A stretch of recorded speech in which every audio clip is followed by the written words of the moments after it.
tal? Muy buenas noches, es un gusto poder informarles. 9 en punto, iniciamos mesa de análisis con información actual y sobre todo un vistazo también a la política hoy en Lunes de Política. Así es, tenemos una entrevista especial con la candidata Natalia Díaz y además con un politólogo analizaremos un tema importante. Así es, más adelante tendremos este segmento de análisis y de información política. Iniciamos con otras informaciones. Las indemnizaciones del Instituto Nacional de Seguros por robos a comercios aumentaron. El tipo de pólizas abarca los daños que sufran los bienes asegurados causados por robo o por el intento de robo, siempre y cuando estén dentro de los predios asegurados. Para los comerciantes es importante tener estas pólizas, les significa tranquilidad porque en caso de sufrir pérdidas por robo o por intentos de robo, van a contar con el respaldo del INSS y esto les va a disminuir las pérdidas.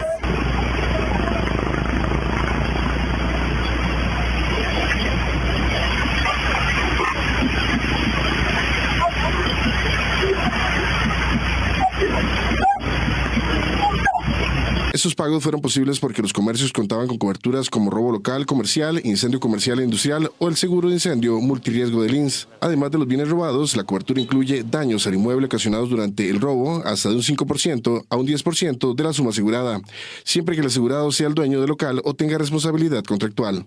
Quienes cuenten con medidas adicionales como alarmas conectadas a la policía, circuitos cerrados de TV, cortinas metálicas, rayo láser o vigilancia privada, pueden obtener descuentos de hasta un 40% en la prima. Este aumento de 181% en indemnizaciones refleja un incremento en los robos o en la conciencia de los comercios por asegurar sus bienes, en un contexto donde la delincuencia sigue siendo uno de los principales retos para el sector comercial. Las autoridades judiciales aplauden la solicitud del Departamento del Tesoro de los Estados Unidos para embargar bienes de Celso Gamboa y 3 extraditables más. En el caso del exmagistrado Gamboa, los Estados Unidos señalan que se aprovechó de una firma de abogados, de su firma de abogados y de un equipo de fútbol de Limón para el lavado de dinero. El anuncio de la solicitud de embargo se la hizo la Oficina de Control de Activos Extranjeros, la OFAC, que está adscrita al Departamento de Tesoro de los Estados Unidos. Entre los extraditables a embargar figura Gamboa Sánchez, James Wilson, alias Tureski, Arias Monge, alias Diablo, y López Vega, alias Pecho de Rata. La solicitud debe ser concretada en nuestro país por parte del Ministerio Público. Este anuncio surge luego de las coordinaciones, en este caso de la DEA Costa Rica, DEA Dallas y de la Fiscalía General, en donde se ha también vinculado a estas personas como objetivos de alto valor para ambos países. Esta lista de OFAC tiene varias implicaciones, en este caso el bloqueo de activos, las restricciones comerciales de estas personas, el daño incluso a la reputación, tiene también sanciones financieras y responsabilidades legales. De acuerdo a la DEA, la investigación contra el ex magistrado y exdirector de la DIS, que inició en el 2020, se valió de su firma de abogados y del equipo de fútbol Limón Black Star FC para legitimar el dinero proveniente del trasiego de drogas ilegales traída desde Colombia, pasando por Costa Rica, donde según el expediente obtuvo ayuda de autoridades de gobierno hasta llegar esta droga a los Estados Unidos. Es importante esta medida porque hay que afectar el acceso y disposición de recursos de personas relacionadas con narcotráfico. Lamentamos que esta decisión no haya sido adoptada previamente por nuestra justicia en el caso de Costa Rica. Pueden sancionar a personas y entidades extranjeras cuando se cumplen diferentes criterios. Más que todo 4. Narcotráfico internacional, participación, involucramiento, lavado de dinero que permite ocultar o legitimar todos fondos ilícitos, conexión con terrorismo, proliferación de armas y violación a derechos humanos y apoyo a organizaciones criminales transnacionales que afectan los intereses de Estados Unidos. Así las cosas, cuando se concreta el embargo, quedan bloqueados vehículos, propiedades y cuentas bancarias de los extraditables. Y nuestro país ha sido escenario de una alarmante serie de ataques armados en bares y restaurantes, reflejando un aumento de la violencia en estos espacios que muchas veces eran considerados seguros. Según datos del OIJ, los tiroteos en estos lugares crecieron al triple en el último año, pasaron de 11 a 35. Lo que antes eran lugares de esparcimiento y alegría, hoy se convirtieron en escenarios de muerte y terror. Una ola de ataques armados golpea bares y restaurantes en todo el país, dejando un saldo sangriento y miedo creciente entre la población. Según cifras del organismo de investigación judicial, los tiroteos aumentaron un 80% entre el año pasado y este, pasando de 243 a 439 incidentes. En bares, esta cifra es mayor y aumentó un 300%. De parte de la asociación hemos tenido reuniones desde el año pasado con Fuerza Pública y Policía Municipal sobre un plan que se llama Seguridad en Comercios. Este plan pretende restablecer ciertas capacitaciones para los comercios en los cuales se les va a brindar una mejor seguridad, una mejor capacitación. El hecho más reciente ocurrido el pasado 15 de agosto en Howards, en Cantina, Lindora. Durante la celebración del Día de la Madre, 2 hombres en motocicleta irrumpieron en el local y abrieron fuego sin piedad. El ataque dejó 3 muertos, 2 clientes y uno de los sicarios, abatido por un agente del OIJ fuera de servicio, y 2 heridos de gravedad. Estos lugares, los bares y restaurantes, algunos son frecuentados por delincuentes que pueden tener conflictos personales o de intereses. Y el ambiente que se genera dentro de ese bar puede que supuestamente ellos crean que están un poco seguros o resguardados y que dentro del bar no va a suceder nada. Pero esto no es un hecho aislado. El pasado 26 de julio, un restaurante en La Carpio se convirtió en un campo de batalla cuando sicarios descargaron sus armas dejando 4 personas heridas, incluido un adolescente de 15 años. En febrero, la sangre también corrió en Pérez Celedón, donde fue asesinado un hombre conocido como Tato y otra persona quedó en condición crítica. En julio, en Nosara, Guanacaste, 2 hombres fueron atacados a balazos frente a un bar quedando gravemente heridos. Costa Rica, un país antes visto como pacífico, vive bajo alerta roja. Salir a cenar o por unas bebidas puede convertirse en una sentencia de muerte. 2 bandas narcos son las que no dan tregua y mantienen una encarnizada pugna por puntos de ventas. El OIJ urge de más recursos no solo para la policía judicial, sino para la fuerza pública, que es la llamada a prevenir los delitos. El doble homicidio en un bar en Lindora, donde además falleció un inocente según investigación, es otro ejemplo de la pugna entre grupos narcos que están asentados en San José. Y además buscan la hegemonía de la venta de drogas ilegales, en especial al sur de la capital. La Policía de Investigación hace lo suyo, cierra filas junto a la fuerza pública, pero esto se trata, dicen las autoridades, de una maratón para al menos controlar los homicidios. Meses hacia atrás ha venido generándose una oleada importante de violencia en algunos cantones del sur de la capital, como Alajuelita, Tirraces, Desamparados, Atillos, Pavas, etc. Esto podría deberse a algún reacomodo o resiliencia criminal que está surgiendo debido a la lucha o pugna de territorios. Según los cuerpos policiales, los llamados coqueros de Pavas se aliaron con los Mairi para sacar de circulación a los Lara, asentados estos últimos sobre todo en Alajuelita. Los Mairi tienen Atillo y parte de Desamparados tomados, por eso la cruenta lucha al sur de la capital. Que hay organizaciones delictivas que tratan de tener control territorial, como por ejemplo apropiarse de salones comunales o el antiguo Secudi en esta misma propiedad que también va a ser derribado, o estructura que está abandonada, o como también están casos registrados, familias que son expulsadas de los barrios por diferentes razones, gota a gota o por alguna rivalidad, y que una vez que son expulsados de los barrios, algún criminal se deja la vivienda y convierte esa vivienda en un búnker de narcotráfico. A la fecha, el OIJ investiga 553 asesinatos dolosos contra 544 del año pasado en el mismo periodo, y San José registra 189 de estos casos. Bueno, y preste mucha atención si se dirige al Caribe en las próximas horas, porque el Ministerio de Obras Públicas y Transportes ordenó el cierre preventivo de la Ruta 32 en la zona del Surquí desde las 5:30 de la tarde de este lunes como precaución tras los recientes deslizamientos que afectaron la vía. El cierre se dio para evitar riesgos mientras se evaluaban las condiciones de estabilidad del terreno durante la noche. Las labores de inspección están programadas para reiniciarse alrededor de las 6 de la mañana del martes con personal técnico encargado de detectar posibles derrumbes adicionales. Mientras la ruta 32 permanezca inhabilitada, los conductores tienen las siguientes opciones: la ruta por Vara Blanca en Heredia, habilitada solo para vehículos livianos, y la ruta 10, que es la que conecta Cartago con Siquirres, pasando por Turrialba y Chilamate, apta para todo tipo de vehículos.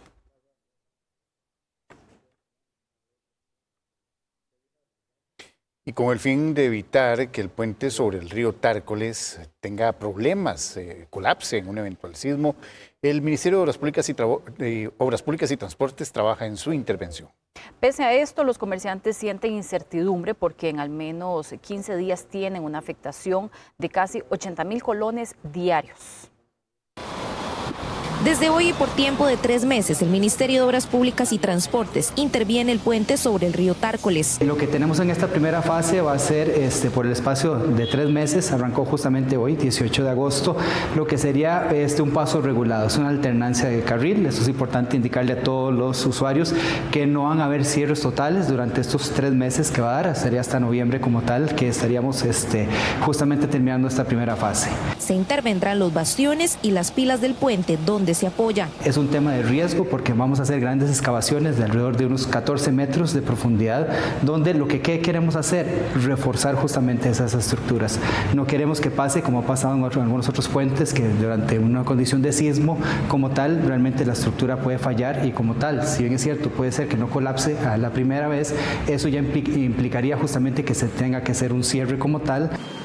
Como parte de estas obras que ustedes están observando, pues es el flujo del tránsito. Ya tienen algunas personas la regulación de lo que son los dispositivos de tránsito, así también las obras que se están efectuando, el acomodo de algunas estructuras, el acomodo de algunas máquinas, de algunos vehículos que están trabajando en esta zona y que por supuesto pues va a tener algunos cierres parciales, algunos cierres que se van a hacer poco a poco de carriles hasta habilitarse uno de ellos y ya más adelante en algunos otros meses ya tener el cierre total de este puente.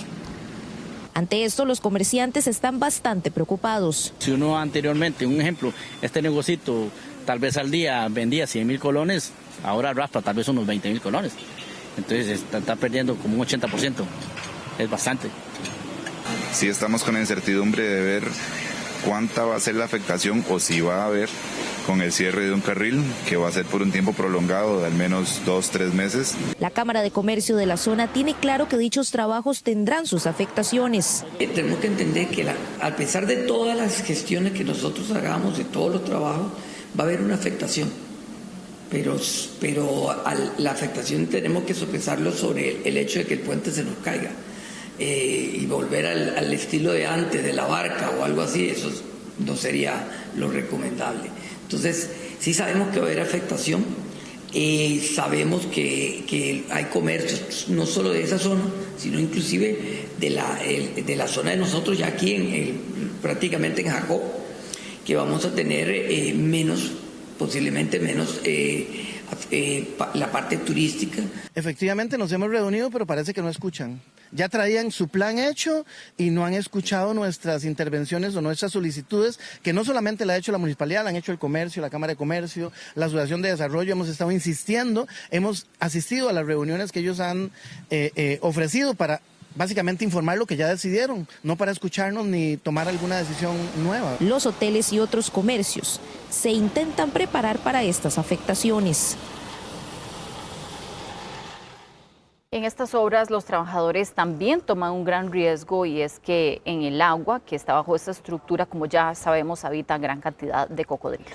Bueno, y eso es un punto a tomar en cuenta porque sí, los trabajadores están bajo el puente. ¿Qué planificación tienen para resguardar la vida de los colaboradores?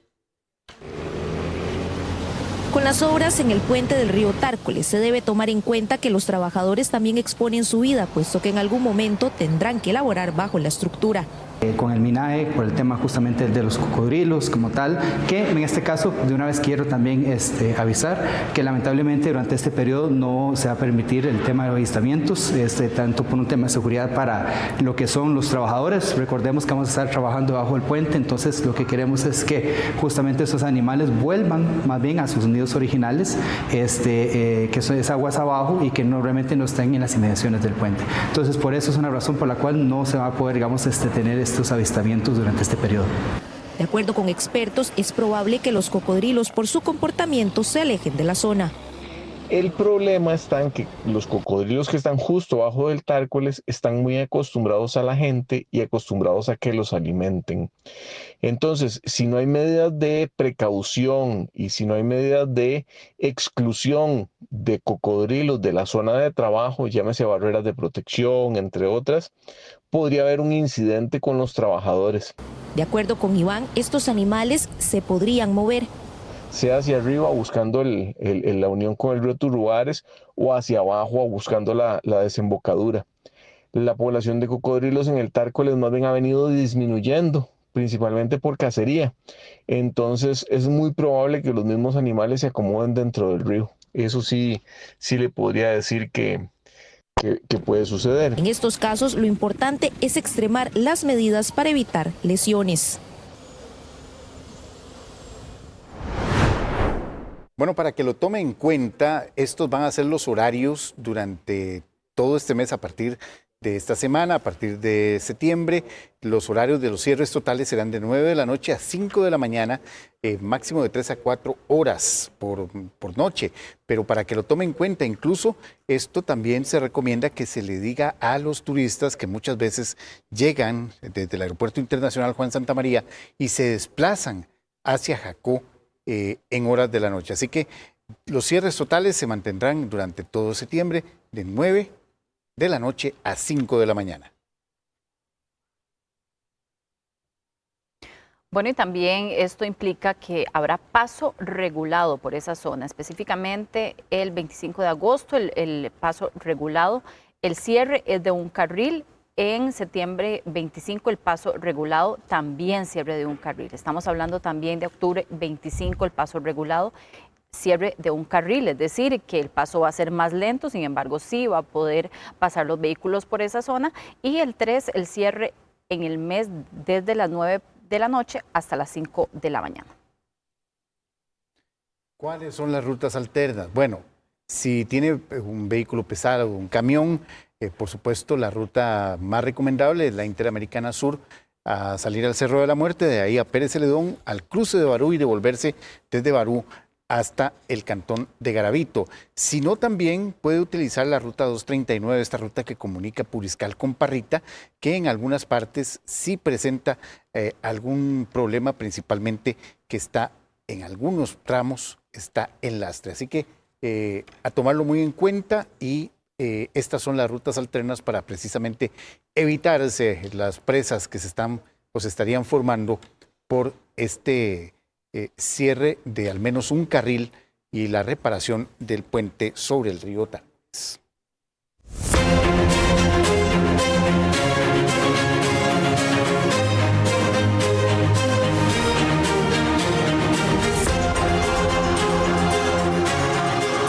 Y un nuevo obstáculo para Liberación Nacional. Un recurso que pretendía validar la asamblea en San Ramón fue rechazado y el caso pasó a manos de los magistrados del Tribunal Supremo de Elecciones. La agrupación verde y blanca fracasó en 9 intentos por realizar la asamblea en ese cantón alajuelense, siendo la más reciente el pasado sábado. Supuestos problemas de ausencias de los delegados y una pugna por una candidatura a diputado serían las causas. 11 alcaldes dejaron ya los partidos con los que fueron electos para sumarse al movimiento del rodriguismo. Se trata de José Miguel Jiménez de Río Cuarto y ex liberacionista, Marco Mora de Buenos Aires, también ex verde y blanca, Alonso González de Bagaces, ex integrante del Partido Liberal Progresista, Máximo Chávez de Atenas, quien formó parte del Partido Progreso Social Democrático, además de Ana Matarrita de Limón, que fue electa bajo la bandera de Unidos Podemos. A ellos se suma María Gabriela Jiménez de San Ramón, ex social cristiana, Diana Méndez de Carrillo, de ex Progreso Social, Rafael Ángel Navarro de Cotobruz, también ex miembro de la Unidad, Nelson Martín de Acosta, quien también formó parte de Liberación Nacional.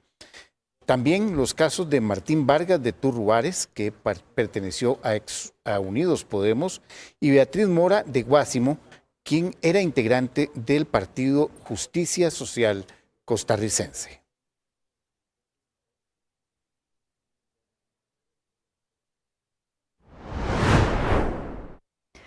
Bueno, y precisamente para ampliar sobre este tema nos acompaña vía Zoom el analista político don Sergio Araya. Don Sergio, muy buenas noches, gracias por acompañarnos. Muy buenas noches a ustedes en el estudio y a las personas que nos siguen a través de las distintas plataformas.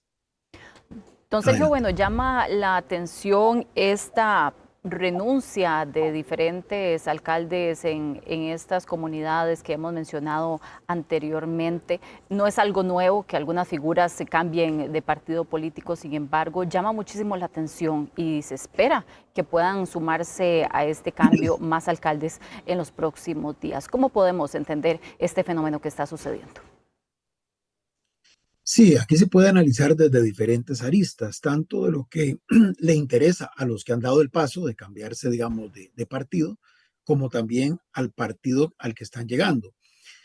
Aclarando que algunos cuando lo hicieron todavía no habían definido que iban a respaldar, en este caso, a Pueblo Soberano, porque podríamos señalar en ese momento no se tenía con certeza definida cuál iba a ser esa plataforma partidaria a partir de la cual el movimiento que le quiere dar continuidad al gobierno de Chávez iba a vehiculizar justamente ese interés. Pero ciertamente desde la óptica de los alcaldes uno podría inferir, y ateniéndonos a lo que dicen muchos de sus comunicados, que indistintamente del cantón, indistintamente del momento e indistintamente de cuál sea el alcalde o alcaldesa que haya dado el paso, tiene una narrativa bastante similar.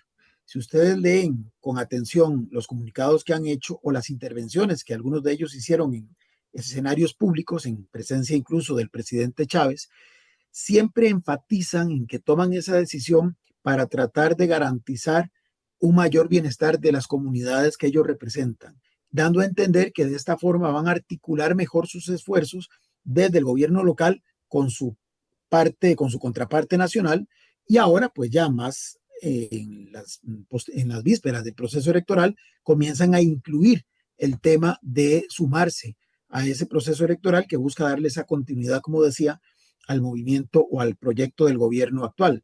Pero entonces hay aparentemente de parte de ellas y de ellos un interés por hacer más flexible, más ágil, más eficaz esa eventual línea de cooperación que esperan mantener con el poder central. Ahora, uno podría decir, bueno, pero no hace falta renunciar a un partido para, se supone, tener esa articulación con el gobierno, con el poder ejecutivo. Sin embargo, pareciera que en esta oportunidad estos alcaldes y alcaldesas, por algún factor que sería interesante preguntárselo directamente a ellos, han estimado que es pertinente dar ese paso. También hay que recordar que muchos de ellos provienen de partidos que básicamente fueron utilizados como plataforma para concretar la operación que finalmente lo hace un año. La mayoría de ellos inclusive han girado en distintos partidos políticos. Desde la perspectiva de los alcaldes y alcaldesas, ahora desde la perspectiva del pueblo soberano,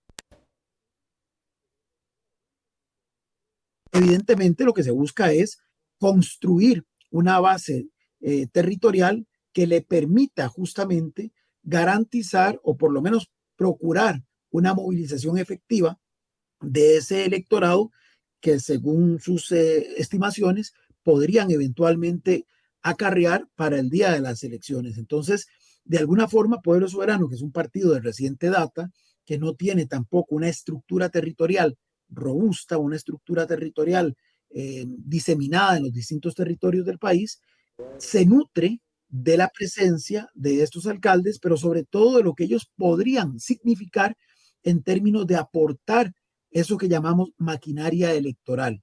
¿Por qué? Porque la mayoría de estos alcaldes y alcaldesas, cuando ganaron, lo hicieron justamente con una estructura local que, si bien pertenecía a un partido X, realmente respondía, por lo menos en la elección municipal, a su liderazgo. Aquí el desafío es que ese alcalde, esa alcaldesa, al dar esta adhesión, al dar este paso, implique que se está, por decirlo así, también llevando a toda esa estructura que le acompañó a él o a ella en la elección municipal. Ese es un desafío y que, bueno, Pueblo Soberano también, imagino, tendrá que analizar cuán conveniente es en el tanto y cuanto realmente no solamente sea la adhesión del alcalde o de la alcaldesa, sino también de esa estructura territorial que le acompañó en el proceso electoral de hace un año.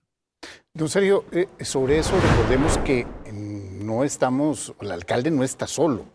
El alcalde también depende de un consejo municipal que también tendría que buscar de alguna manera acercarse a este mismo partido. O más bien vamos a ver un grupo de alcaldes que están yéndose hacia el rodriguismo, pero que van a tener problemas a lo interno en la gestión de sus municipalidades.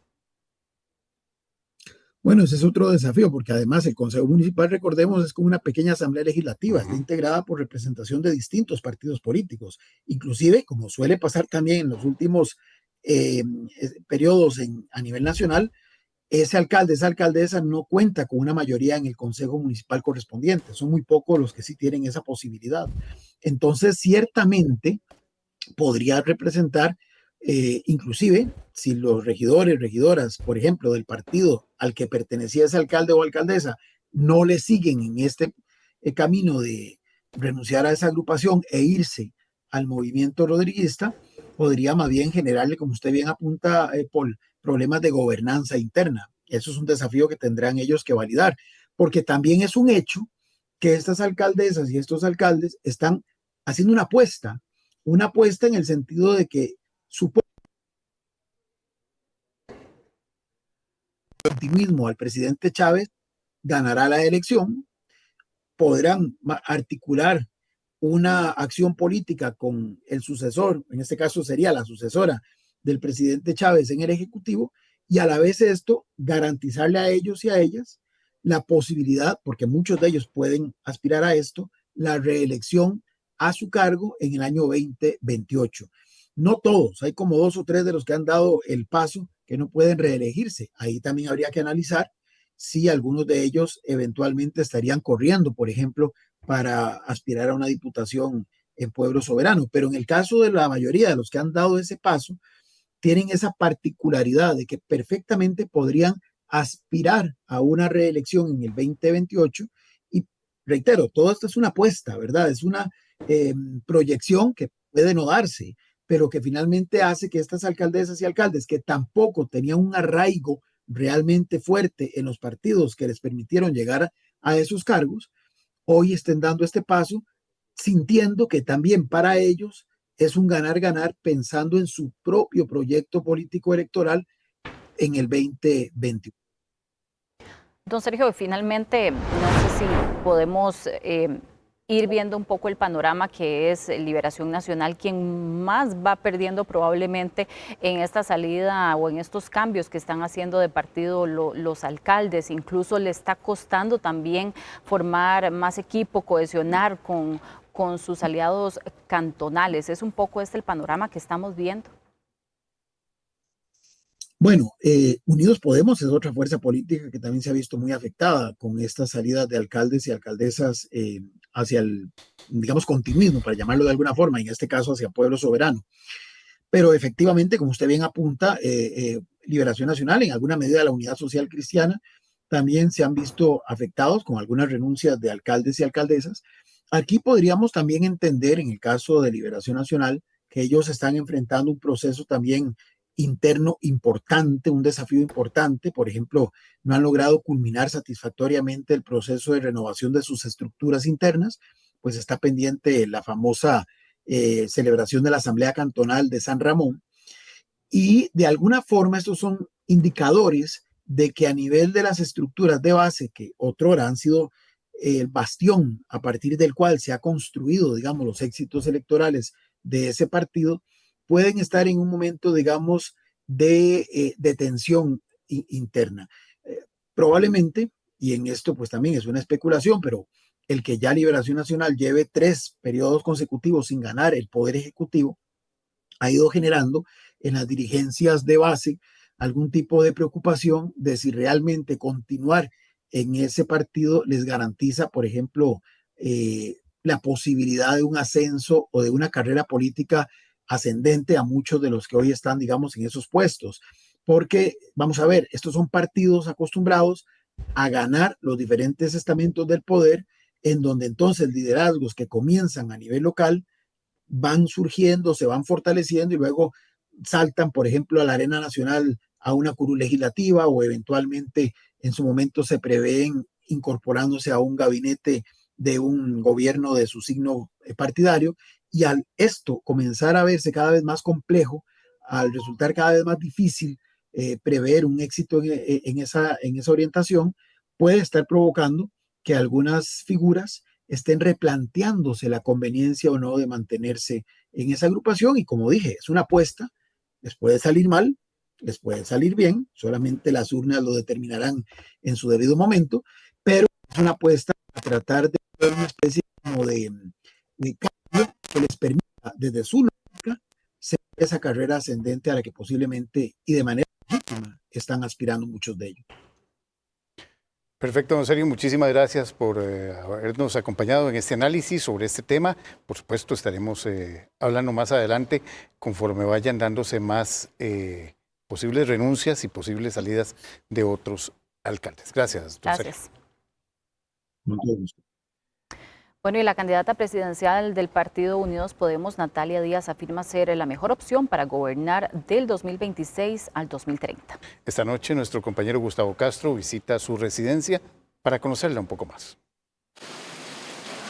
¿Qué tal? Muy buenas noches. Así es, ya ustedes, amigos televidentes, conocen esta dinámica. Estamos visitando casas de aspirantes a la presidencia de nuestra República. Recordemos que el próximo 1 de febrero serán las elecciones para elegir al próximo o próxima mandatario de nuestro país. Y hoy estamos en la provincia de San José, en la residencia de Natalia Díaz. Vamos a tocar su puerta, como lo hemos hecho con los otros candidatos, para visitarla. Buenas noches, Gustavo, bienvenidos a mi casa, un placer tenerlo acá. Gracias por recibirnos. Muchas gracias por venir hoy, a las órdenes. Ahí la vemos todavía lesionada de la fractura que tuvo en la romería. En la romería, así es. Pero ¿cómo va el proceso? La verdad que bien, todavía con dolor, pero poquito a poco. Me dicen que en un mes más o menos ya tengo casi que movilidad al 100% y aquí siguiendo trabajando porque no me puedo desconectar. No se queda quedita. No me puedo quedar quedita, tengo ese problema. Soy muy hiperactiva, me gusta mucho trabajar, soy muy intensa, entonces tengo que seguir trabajando y además me encanta. Y además una persona muy joven, con mucha energía, como lo vamos a ver. Y ya vamos a conversar de muchas cosas, pero antes de yo ingresar a la vivienda, que ustedes también ingresen, vamos a conocer un poquito más sobre quién es Natalia Díaz. Natalia Díaz Quintana nació el 25 de noviembre de 1984 en San José. Es publicista, mercadóloga y política. Fue ministra de la Presidencia en la actual administración. De 2014 a 2018 fue diputada por el Movimiento Libertario y también fue recandidata con esta misma agrupación. En abril de 2018 formó el partido Unidos Podemos. En 2021 fue electa candidata a la presidencia de la República para las elecciones de 2022. Su madre, Damaris Quintana, fue diputada de 2010 a 2014. ¿Qué tal nuevamente? Ahora sí, estamos ya en la parte interna de la residencia de Natalia Díaz, candidata del partido Unidos Podemos, y en la mesa donde ella normalmente almuerza cuando tiene la oportunidad de estar en su casa, no está trabajando, no está de gira y demás.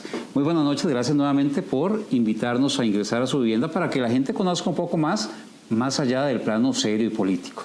Muchas gracias a usted, Gustavo. Es un placer recibirlo aquí en mi casa.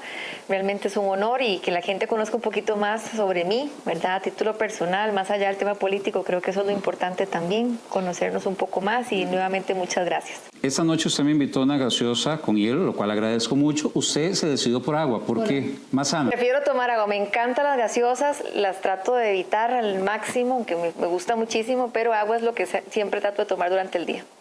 Y nos acompaña también su muleta, tuvo un percance durante la romería recientemente, ¿cómo fue eso? Iba ahí casi llegando a Taras y hay una parte en donde estaban asfaltando, una cosa así, y entonces en un desnivel de esos, no vi bien porque estaba bastante oscuro. Mucha gente se cayó, le cuento, viera la cantidad de gente que se caía ahí. Terrible, estaba muy peligroso el camino y entonces a raíz de eso me resbalé, me doblé como la parte lateral del pie, el metatarso, y entonces tengo que estar con la muleta. No puedo continuar. Continué como 2 kilómetros porque no había cómo salirme, porque obviamente en esa parte no habían carros para ingresar ni nada, entonces tuve que seguir, pero viera qué dolor. ¿Usted es católica, es creyente? ¿Siempre hace la romería? Sí, lo hice un tiempo, después dejé de hacer y ahora volví hace como 2 o 3 años, regresé. ¿Y normalmente con quién hace la peregrinación? Con amigos, con mi familia, me gusta ir acompañada, disfruto mucho, siempre con esas peticiones, ¿verdad? Agradecimiento sobre todo a nivel personal, por tantas bendiciones, me gusta agradecerle por eso.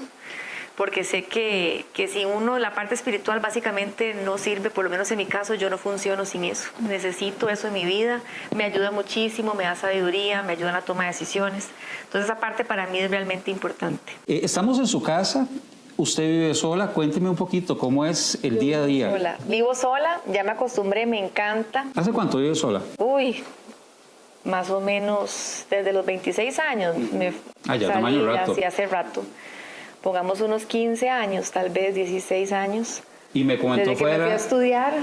Fuera de cámaras me dijo que aunque le encantan las mascotas, no tiene, pero sí, de tener, ¿qué le gustaría tener? Ay, me encantan los perros grandes, ¿verdad? Me gustan, bueno, hay muchas razas que me gustan, los aguates a veces en algún momento también, sobre todo mi abuelita que siempre recogía mucho perrito abandonado, ¿verdad? Entonces me acostumbré también a que si veía algún perro en la calle, pues me lo llevaba a algún albergue, no hay mucha opción tampoco, cuesta mucho. Entonces tuve zaguates en algún momento que recogíamos en la calle, pero si yo pudiera escoger, me gustan los Golden Retriever. Sí, a mí también. Son muy cariñosos, es que a mí me eso. encanta, me fascina. Y me gusta el perro grande. Lo que pasa es que como no paso mucho tiempo aquí en la casa, yo evito tener porque yo quiero cuidarlo. No puedo andar con el perro todo el día porque es muy difícil. Entonces tampoco me gusta dejarlo aquí y que esté sufriendo, llorando. Entonces dije, no, en el momento en que yo pueda dedicar un ratito más a estar en la casa, porque en política es bien difícil, yo lo voy a tener. Me gusta mucho. Candidata, esta pregunta no la traigo acá, pero me surge y normalmente la haría más como para una entrevista de espectáculos o algo así, pero me llena curiosidad, por ejemplo, dentro de todo esto, ¿qué características, tal vez 3 características, debe tener el hombre al cual usted en algún momento le abra su corazón? Tengo que admirarlo. Para mí esa es la primera. Que haya una admiración, que haya un proyecto juntos, que yo sepa que tengo un compañero de vida, alguien que dé esa seguridad, ¿verdad?, de que está a la par de uno apoyándole en sus proyectos, que independientemente de lo que usted desee lo conozca como es y que esté ahí sabiendo que ese es su sueño, su proyecto, y lo mismo yo con él. Entonces son cosas que uno quizás ya por la edad va viendo como prioritarias, que tal vez cuando estaba más joven no los veía así. ¿Por qué meterse en este enredo de querer ser presidente? ¿Cómo no lo voy a hacer? Yo me pongo a pensar y yo digo, ¿cómo yo, teniendo las condiciones en este momento, porque yo no sé si en 10 años las voy a tener, tengo la experiencia, tengo el compromiso, el conocimiento, he recorrido el país durante toda mi vida, sé que soy esa mejor opción, nadie tiene la experiencia que yo tengo. Y no lo digo como un tema de ego, lo digo como un tema de realidad. A pesar de ser joven. A pesar de ser joven.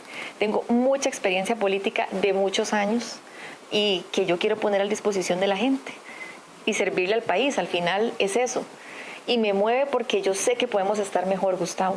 Yo sé que nosotros podemos hacer las cosas mucho mejor. Yo sé que lo puedo hacer mejor que el presidente Chávez.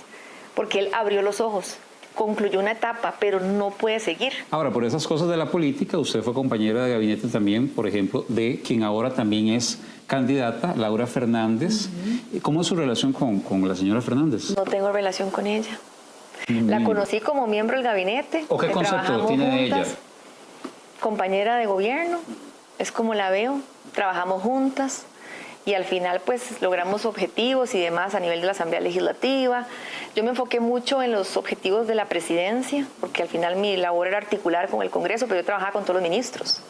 En su momento yo tenía proyectos del Mideplan, proyectos del MOPT. El ministro de la Presidencia es el que conoce de todo el funcionamiento del gobierno y sus prioridades en la Asamblea. Entonces yo trabajé, así como con ella, con otros ministros. Ella dijo en otra entrevista con otro medio que tenía un buen concepto suyo, pero que usted no podía ser presidente porque usted no sabía decidir. ¿Cómo toma esas palabras? Yo trato de no tomarme las cosas a nivel personal. Yo difiero de eso. Yo siempre he sido una persona que ha tomado decisiones en su vida, decisiones muy difíciles, no solo en el ámbito del sector público, sino también en el sector privado, decisiones empresariales de peso. Yo he tenido que tomar decisiones bastante duras durante toda mi carrera y al final yo no me considero, digamos, una persona amiga. Para mi amiga tiene un concepto completamente diferente. Para quienes nos hacen el favor de acompañarnos en Mesa de Análisis todos los días, pero particularmente los lunes que estamos con estas visitas a los candidatos, saben que ahí falta un pedacito de esta dinámica, que es que el candidato nos lleve a otro lugar de su casa, o en este caso la candidata. Pero antes, mientras nosotros nos preparamos, vamos a conocer un poco más del partido Unidos Podemos. Unidos Unidos Podemos es una organización política que nace de la convicción que el país necesita una forma distinta de hacer gobierno, más eficiente, más honesta, más cercana a las personas y a sus necesidades reales, de acuerdo a su sitio web. Surgió como respuesta a una ciudadanía cada vez más escéptica, pero aún esperanzada en la posibilidad de construir un país más justo, funcional y respetuoso de la ley. Bien, ya ustedes lo saben, ya para el cierre de estas entregas informativas y de conocer un poquito más a los candidatos más allá de lo estrictamente político, le pedimos a ellos que nos traigan a un sitio de su casa que ellos elijan. Por ejemplo, me trajo esta salita, que hay una pantalla de televisión donde probablemente la aspirante presidencial Díaz ve Extra Noticias, ve mesa de análisis y demás. Pero cuénteme usted, señorita Díaz, ¿por qué elige esta parte de la casa? Bueno, vengo aquí, me gusta ver televisión, algunas series, me relajan en la noche, pero sobre todo me acuesto aquí a echarme una siestita de vez en cuando, a leer, a conversar, simplemente a relajarme un ratito. Me gusta este rincón de la casa porque puedo hacer de todo, puedo sentarme a leer, puedo ver televisión, puedo trabajar también, a veces uso la computadora, pongo un almohadón, una mesita que normalmente tengo aquí abajo, que es esa que está ahí. Vamos, ¿puedo sacarla? Sí, claro, y ahí me siento a trabajar con la computadora. Esta es, que dicen que la radiación es malísima bastante, para... sí, entonces sí, claro. Yo me siento aquí, pongo la compu y aquí trabajo. Natalia Díaz, muchísimas gracias. A usted las gracias, un placer. Y gracias, por supuesto, a ustedes también, a los comunicadores, a la gente de gestión de prensa, de la candidata que muy amablemente nos acompañó y nos gestionó también ese espacio. Gracias a ustedes, que son los principales, los que van a ir a votar el 1 de febrero, y por medio de estas entrevistas queremos conocer un poquito más de los candidatos. Volvemos a Mesa de Análisis con más información.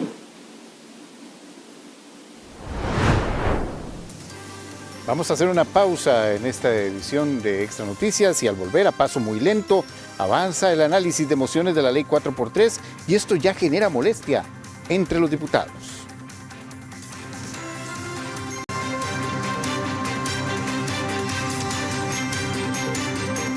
Y una fuerte disputa en el Congreso se dio este lunes por la discusión de las jornadas 4x3. Y es que la votación de mociones avanza, pero a paso muy lento. La tarde de este lunes continuó en cuesta de mora la votación de mociones del proyecto de jornadas 4.3. Se votaron 19 mociones, todas rechazadas. El diputado socialcristiano Leslie Bojorges expresó que por el tiempo deberían desistir de este tema. Yo creo que si son 5,000 mociones, nosotros no vamos a terminar de ver este proyecto. Yo creo que en la vida uno tiene que aprender a ganar y a perder. Yo creo que debemos de aceptar que el Frente Amplio, doña Montserrat, doña Katia, doña Dinora han ganado. Esas declaraciones calentaron los ánimos en el plenario. Cuando las capacidades, se estuvo trabajando aquí para lo de aumentar las capacidades para el OIJ, se metieron cientos de mociones y ahí tampoco estuvo mal para atender el problema más grave que tenemos, que es el problema de seguridad. El tema es que nos lo tienen secuestrado este plenario legislativo desde hace mucho tiempo. O sea, y se hacen las víctimas tras de todo. Es decir, que somos nosotros los culpables por tener entonces la iniciativa de llevar vía rápida y tratar de aprobar o improbar el proyecto que estamos en discusión. No, perdón, eso no es cierto. Aquí los únicos culpables son los señores y señoras del Frente Amplio. Bajarle 2 rayitas al volumen y pensar que esto es una situación de la que necesitamos salir. No los quiero ver cómo estarán dentro de 2 meses. ¿Verdad? No me imagino cómo pueden estar aquí dentro de 2 meses, si lo que llevamos es una semana de guillotina. Aquí se premia la mala crianza, se premian los gritos, se premian los berrinches, se premian hasta a veces las amenazas. Y yo, con todo el respeto, don Rodrigo, señor presidente, y lástima que no está mi compañera Vanessa Castro, que también a veces está presidiendo, aquí hay un abuso desmesurado por pedir la palabra por el orden. La votación continuará este martes a partir de las 9 de la mañana. Los comercios comenzaron a aplicar las nuevas disposiciones del Ministerio de Salud sobre el ingreso de mascotas. Pero muchas de estas disposiciones son tomadas rápidamente en el Valle Central, pero su aplicación en otras partes del país aún es estudiada. El mejor ejemplo de esto está en el cantón de Garavito. A casi una semana que el Ministerio de Salud dio a conocer las nuevas medidas para establecimientos pet friendly, comercios vinculados con la Cámara de Comercio de Garavito se mantienen indecisos. Este es un destino turístico que se caracteriza por ser de los lugares preferidos de las familias para llevar a sus mascotas. Aquí tenemos muchos restaurantes que, por ser una zona turística de playa, normalmente sus familias vienen con los mascotas, ¿verdad? Y la idea no es cerrarles la puerta, sino poner las reglas bien claras, ¿verdad? Y esa es la idea de la Cámara. Esto les causó preocupación. Lo hemos estado hablando en Junta Directiva de buscarle a los negocios cómo capacitarlos para el manejo y si los negocios van a mantener todavía la facilidad del pet friendly, ¿verdad? Que tengan debidas rotulaciones, que sepan cómo deben manejar y que también eduquen a las personas que llevan a sus mascotas en no dejarlos solos en ningún momento, ¿verdad? Algunos comercios incluso revelaron no aceptar mascotas, pero precisamente por la naturaleza del negocio. Un ejemplo de esto es Jason Cocodrilo Tours, quien prefiere no exponer a las mascotas. Por ejemplo, cuando hemos llevado perros, los perros empiezan a ladrar un poco y eso hace que los cocodrilos se tornen un poquito como más, como que cambian su comportamiento porque adoran los perros. Entonces nosotros lo que hacemos es de que cuando llegan turistas con animales, les decimos de que los sentimos mucho, que tenemos un lugar donde los pueden dejar y que los estén cuidando con agua y les den de comer, pero no los llevamos al tour porque puede ser riesgoso. Tanto para la mascota como para las personas. Por su compañía. Muchas gracias por habernos acompañado en esta edición de Mesa de Análisis y que tengan muy buenas noches. Muy buenas noches, los esperamos mañana a partir de las 5 de la mañana en Desde Buena Mañana con Henry Rodríguez y por supuesto toda la programación de Extra Noticias, de Extra TV y de Extra Radio 92.3, así como también en nuestras redes sociales. Buenas noches. Buenas noches.